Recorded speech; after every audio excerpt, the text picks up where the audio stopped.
$20 says you're going to direct the next Bond movie. $20. I love those movies. The influence of those movies on my filmography is embarrassingly apparent. That's putting it mildly, 007.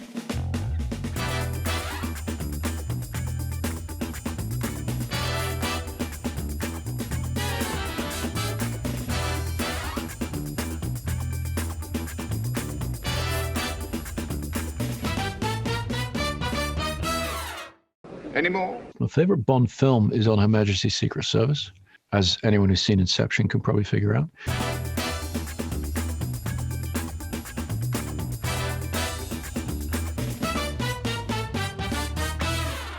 All right, you've made your point.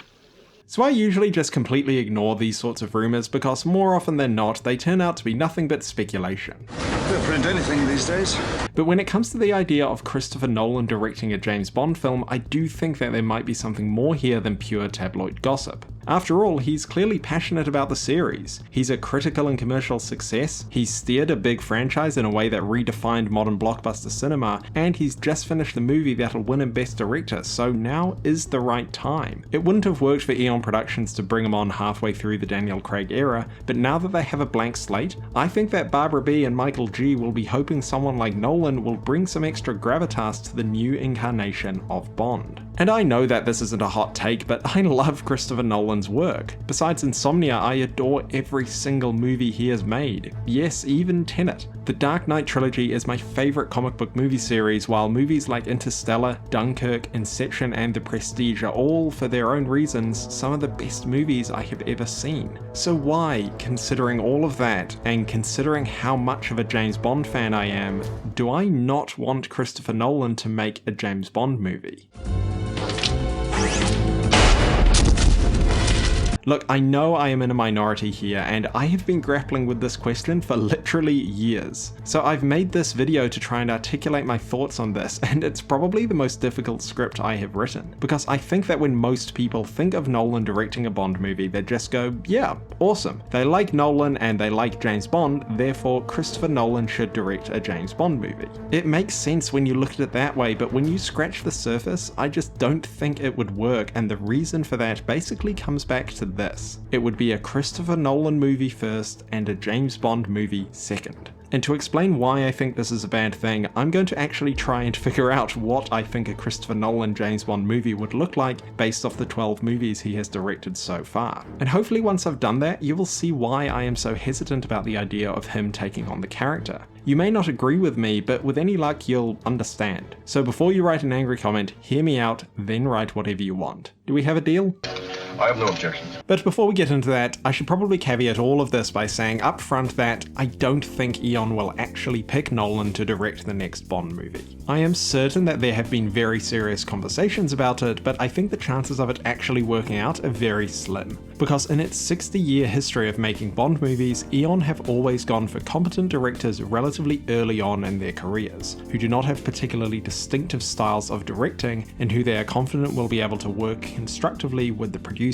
They have never given the reins to an auteur like Nolan. The closest they have come to that is Sam Mendes, but he was still mostly known for his dramas, not big blockbusters. He wasn't a household name like Nolan, and he hardly had the influence of Nolan. The only other time they trusted Bond to a famous, well-known and influential director was Danny Boyle, and he infamously left No Time to Die because of creative differences with Eon. And he could do that because he is one of the most respected directors in the UK, with a history of successful films behind him. So when push came to shove, he chose to preserve his legacy instead of delivering what he considered to be a subpar film. I can see Nolan doing exactly the same thing. In fact, he's basically said this. You'd have to be really needed, you'd have to be really wanted in terms of bringing the totality of what you bring to a character. Nolan doesn't need Bond. It would be the cherry on top of his already outstanding career, so if he wasn't getting what he wanted, he could and would walk away. Yes, he had those constraints with Batman, but he was at the start of his career when he made those movies. Now he's at the peak, and I just can't see a world where Barbara Broccoli and Michael G. Wilson give up the control that they have held over the series for decades to Nolan, and equally, I can't see Nolan accepting the creative limitations that would come from being answerable to them on major creative decisions. In other words, This is what happens when an unstoppable force meets an immovable object. The issue here is not whether or not you think Nolan has better creative instincts than Broccoli and Wilson. It's about the fact that when the director and producers are not on the same page about what they want, something has to give, and I can't see Nolan compromising in a way that he felt would result in a worse movie. Again, he's expressed his hesitation about this directly. When you take on a character like that or work like that, you're working within a particular set of constraints. It has to be the right moment in your creative life where you can express what you want to express and really burrow into something within the appropriate constraints, because you would never want to take on something like that and sort of do it wrong. If Nolan made a Bond movie, it would be his Bond movie or nothing, and I can't see Eon allowing that. You have an assignment, and I expect you to carry it out objectively and professionally. Then you have my resignation, sir. We're not a country club, 007. But assuming they can work something out, I still don't think Nolan is the right person to make a James Bond movie because, well, I don't think it would be just one movie. If Nolan came on board, I think he would want to map out a story to be told over 2 or 3 movies. Could this work and tell a great story? Of course. Do I want it? Probably not. My biggest concern for the future of Bond, whoever takes over as director, is that Eon will want to replicate the Daniel Craig era by making the films sequential, not standalone. Let's try reverse, that's backwards. Now, viewers of this channel will know that I love the Daniel Craig arc, inconsistent though it was. I liked Casino Royale showing a younger, more inexperienced agent. I liked exploring Bond's loss in Quantum and how the series dealt with him getting older in the later films. I even agree with the decision to end his arc by killing him off. Wow, I'm sure I'm really winning over the Bond community with this video so far. But this is kind of my point. We've done that already. We've done the origin story and the sequels and the conclusion. Wherever the new Bond series goes, I don't want it to be another hard reboot. I would much rather see it start with Bond already established as an agent, just as they have done for 5 of the 6 Bond actors. I think the reason the James Bond series has had such longevity is because each movie was a standalone story, meaning it had a very low barrier to entry. Anyone could watch any Bond movie at any time and be fine. Breaking this convention worked with Daniel Craig, but I do not want to see a reboot every time we get a new Bond actor because that's going to get really boring really quickly. Refreshing the series should be done by taking a new creative approach and leaning into the Bond actor's portrayal of the character. We don't always have to start at the beginning, and I think it would be a mistake for Eon to try and recapture the magic of Casino Royale. I want Bond to stand out from every other franchise by going back to standalone movies, and I think most of the fans agree on that point. But if Nolan starts a Bond series, he would also want to finish it. I cannot see a world where he just makes one Bond film and then hands the reins over to someone else.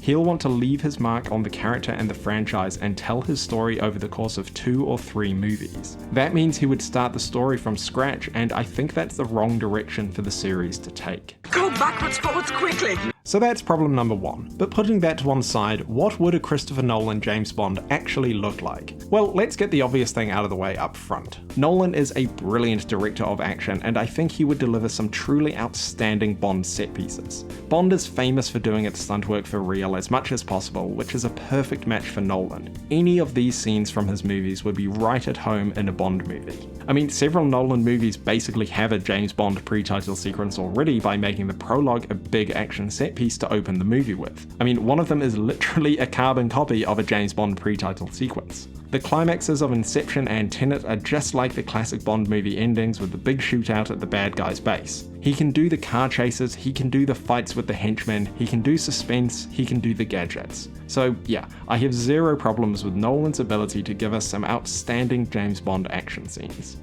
But let's zoom out a bit, because Bond is about more than just good action. We're here to figure out what a Christopher Nolan James Bond film would look like, and something we can say for sure is that it would be written at least in part by Nolan himself. Besides Insomnia, Nolan has a writing credit on every single film he has made. I can't see him breaking that tradition now, meaning he would be the first Bond director besides Fukunaga to have an official screenwriting credit. This isn't speculation, by the way, he's said that much himself. You wouldn't want to take on a film not fully committed to what you can bring to the table creatively.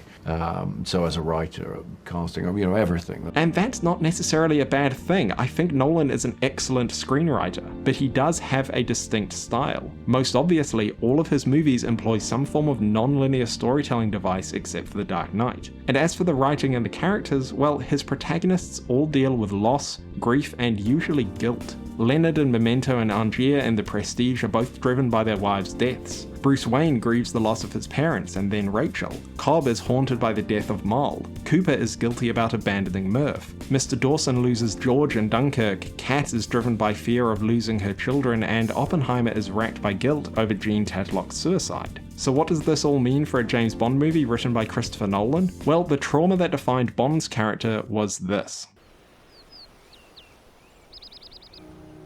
So much of who Bond is comes from the death of his lover, and whether it's Tracy or Vesper, the things these deaths have in common is that they happened as a direct consequence of his role as a secret agent. This goes right back to Fleming, and I can absolutely see Nolan wanting his Bond film to explore this side of his character. And I don't have a problem with that, by the way, but how he pulls this off is the real question. Nolan's choice would either be to have Bond's lover already dead before the movie starts, or take the Casino Royale and OHMSS route by having her die at the end of the first film. And doing it the first way would actually follow Bond movie convention. Moore, Dalton, and Brosnan all make reference in one way or another to Tracy's death as something that weighs on his character. You can even argue that Diamonds Are Forever opens with Connery's Bond on the warpath to kill Blofeld as revenge for Tracy's death. But like I said, I think Nolan will instead choose to start his film at the beginning of Bond's arc, and use the first film in his series to establish Bond's relationship with the Bond girl, and then have her die either at the end of the first film, or even during the second, like Rachel in The Dark Knight. But even if he did approach it this way, I still don't think Nolan could resist the temptation to delve into Bond's past. A few minutes ago, I talked about how all of his protagonists deal with grief, loss, and guilt, and for some of them this relates to their lover, but another theme that connects a lot of Nolan's stories is the relationships his characters have with either their children or their parents. So I think this is where Nolan would start Bond's story. In his first movie, I think he would want to explore the relationship between Bond and his father and the death of his parents. And of course, we've seen this before in Skyfall, but here's where we run into Nolan's filmmaking style being inconsistent with the style of the Bond movies, because all of the existing Bond movies exclusively explore Bond's past through dialogue, relying on the actor to convey to the audience how his memories are affecting him in that moment. This is true when they're talking about Tracy, but married only once, wife killed. All right, you've made your point. You're sensitive, Mr. Bond. About certain things, yes. Next one who catches this is the next one who... No. Thanks, Stella. It's time I left. I see something wrong. He was married once, but it was a long time ago. And it's true when they're dealing with his past. Recruited to the British Secret Service from the Royal Navy. I believe you once had a relationship with Carver's wife, Paris. That was a long time ago, Em. How old were you when they died? You know the answer to that. But that is not Nolan's style. Nolan tends to be quite a subjective filmmaker, meaning he tells certain scenes from the explicit point of view of a particular character. He is also a visual storyteller, preferring to convey story and character visually rather than through dialogue wherever possible. So if Nolan's Bond movie was to deal in some way with Bond's past, I think Nolan would show us that event as a flashback like he does in Memento, The Prestige, Inception, Batman Begins, The Dark Knight Rises, and Oppenheimer. And while I think Nolan is perfectly capable of showing us Bond's past in an interesting and compelling way, I also think it would make the movie feel more like a Nolan movie and less like a Bond movie. Because in 25 films we have never gone inside Bond's head and seen his memories firsthand. The closest thing we have to that is the prologue of Casino Royale, but that was dealing with the very recent past and was still very much about Bond as a secret agent. The same can be said for GoldenEye's prologue. Even though it takes place 9 years before the rest of the film, it is still very much about Bond as 007. Because even if you can get on board with flashbacks and non-linear storytelling being worked into a Bond film, I'm just not that interested in Bond before he became 007. I'm sorry, but I just don't really care about him at Oxford or wherever, or his time in the Navy, and I definitely don't want to see a child actor playing him. In my mind, the only version of Bond we should see should be, well, Bond. His past can of course still influence his character and decisions, but I don't think the film should show us this literally. I think the character is stronger when the films take an understated and restrained approach to his backstory. I would much rather Bond's emotional arc be based on the events of the film itself, not grounded in the distant past. We tried that and it really didn't work, remember? It's always been me, the author of all your pain. As for the wider story of a Nolan Bond movie, well, I won't bother speculate about that too much. But what I will say is that obviously Tenet is the Nolan movie that most closely follows the Bond formula. Secret agent gets recruited for a mission, goes to Q Branch to get his kit, meets the girl and the evil villain with a plot to take over the world, goes to a bunch of exotic locations, gets help from some allies, uses some gadgets, has some fights, and then it all ends in a big shootout. Pretty much the only thing that's missing is... Yep, I'm sorry Nolan, but your characters need to be way sexier if you're going to make a Bond movie. For all of Nolan's strengths as a filmmaker, something he has never done successfully is convince us that any of his characters ever, Feast like there's no tomorrow. And I'm not talking about girls in bikinis here. No, what I mean is scenes like these ones that really focus on the seduction and chemistry between the romantic leads. This is important for the Bond girls, of course, but it's actually most important for Bond himself. The Bond films all show us that Bond is sexy, he's charming, he has sheer magnetism, man. It comes back to that classic, albeit outdated cliche that women want him and men want to be him. The Bond movies show this to us when he enters a room. They show it to us when he's on the beach. They show it to us when he makes small talk, and they show it to us when he's seducing someone. Like, can you picture Nolan writing and directing a scene like this one? My friends call me Tanya. Mine call me James Bond. Besides perhaps Eames in Inception, none of Nolan's characters even come close to embodying this aspect of Bond. You may have an inflated idea of my powers of seduction. Hardly. But more than that, it seems to be a subject matter that Nolan just doesn't have a lot of interest in. There is some romance in his films occasionally, but it is almost always used to hang a broader emotional conflict on. His characters never just, bang because it's a James Bond movie and they have the hots for each other. Let's get out of these wet things. And this comes back to a broader problem I have with the idea of Nolan taking on a Bond movie. Bond movies, and more importantly Bond himself, are meant to be fun. Would you mind giving me something to put on?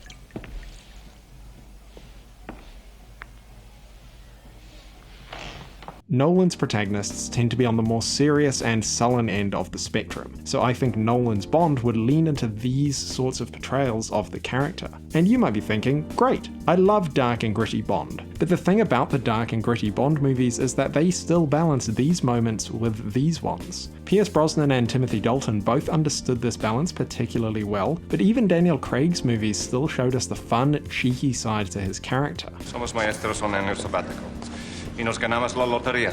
But the humour in Nolan's films comes almost entirely from the supporting cast. In a Bond film, it needs to come from Bond. So while I have every confidence Nolan could deliver these sorts of moments for Bond, I'm less convinced he could balance them with these ones. Like, do you think a Nolan action scene would ever give us Bond laughing in the back of a car? Do you think he would end his pre-title sequence with a quippy one-liner? A Bond director needs to be able to balance the fun and the serious in the same way the actor needs to be able to. But based on his track records of leading men, I'm not sure we would get that from Nolan. But look, I'm happy to be proven wrong here. I do think Nolan understands the Bond character and would treat him with respect. And if he had a co-writer on board, then I am confident he could deliver a version of his character at least comparable to what we saw in Skyfall or License to Kill. And as for the wider characters, well, despite what I just said about the romance and the flirting, I do think Nolan could give us a decent Bond girl.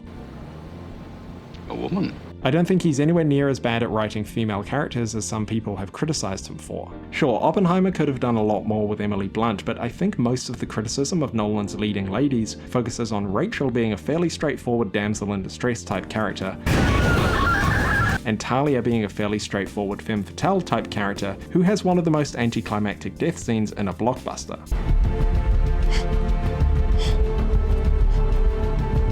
Wait a second, why does that look familiar?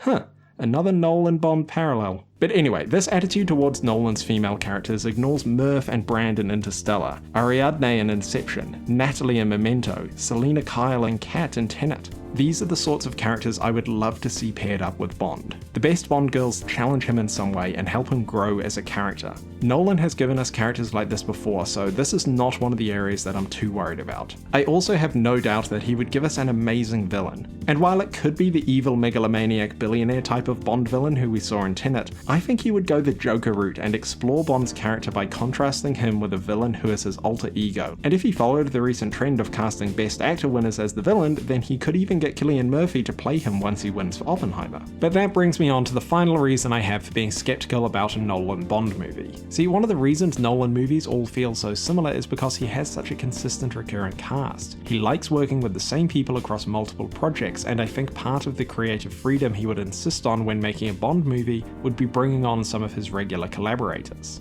And don't get me wrong, I think Kenneth Branagh would make a great M, Michael Caine a great Q, and Tom Hardy a great villain. But that's not the point. The point is that we're used to seeing those actors playing supporting roles in Nolan films, so having them appear in his Bond movie would make it feel like a Christopher Nolan movie and not a Bond movie. Much as I love his regular cast, I would want him to start with a completely blank slate if he took on Bond. Although it would be okay with John David Washington as Felix. You British don't have a monopoly on snobbery. So you can see why I have such mixed feelings about the idea of Christopher Nolan directing a James Bond movie. On the one hand, he has consistently demonstrated across his filmography a great many things that I would want a director to bring to a Bond movie. I have no doubt that a Nolan Bond movie would be an outstanding film, but he has such an established style of filmmaking and storytelling that, taken as a whole, I just don't think is compatible with the Bond series. Like I said at the start of the video, a Christopher Nolan James Bond movie would be a Christopher Nolan movie first and a James Bond movie second. And that's the wrong way around, because we would judge it as a Christopher Nolan movie, not as a James Bond movie. We wouldn't be comparing it to GoldenEye and Thunderball, we'd be comparing it to Tenet and Inception. No other filmmaker has come to Bond with that sort of reputation and baggage, and I for one would prefer it to stay that way. It's the same reason I don't want Quentin Tarantino to direct Bond. His movies are great, but his whole filmmaking style is just totally inconsistent with what the Bond series looks and feels like. If Nolan made a Bond film, or more likely 2 or 3 Bond films, then we wouldn't talk about the Craig era or the Connery era. We'd talk about the Nolan era, and I'm sorry, but when it comes to Bond, there is only one man who should be the star of the show. Bond. James Bond. So here's my suggestion. Here's what I really want. I don't want Christopher Nolan to make the next James Bond movie. I want Christopher Nolan to make the next James Bond. I want him to bring us a brand new spy franchise for the 21st century. I want him to create something totally new and original, inspired by Bond, but not limited creatively by the framework of a 60-year-old series and character. We desperately need new, fresh, original ideas and stories in our blockbusters. Nolan has proven time and again that he is one of the very few people who can fill seats based off his name alone. So I want to see what he could do if he turned around and made a trilogy of brand new spy movies. Fuck it, cast Henry Cavill if you want, he's not going to become Bond. I think that could be absolutely amazing. And it doesn't even have to be a spy movie. When Steven Spielberg couldn't make a James Bond movie, he gave us Indiana Jones. When George Lucas couldn't make a Flash Gordon movie, he gave us Star Wars. I want Christopher Nolan to give us the next Star Wars and Indiana Jones. I want him to use his once-in-a-generation levels of influence and filmmaking talent to give us a character, story, and franchise that will leave behind a permanent cinematic legacy. The point is that a real magician tries to invent something new. With or without Nolan, James Bond will return. So let someone else take on that mantle, like you took on Batman. I want to see you use your time, and to give us something that no one else can. So those are my extensive thoughts on the idea of Nolan taking over the Bond series. I think there will be a lot of debate about this one in the comments, and I'm really keen to hear what you have to say about it. I know I am in the minority on this, and most Bond fans would love to see a Nolan Bond trilogy. And if he got one, I wouldn't be unhappy, definitely not. I'm confident they will be good movies. I'm just not confident they would be good James Bond movies. But if that day comes, I hope to be proven wrong. I really do. But whoever takes on the next Bond movie, whether Nolan or someone else, my advice for them is the same. Good luck, 007. Don't cock it up. Oh, and put the gun barrel at the start of it for God's sake.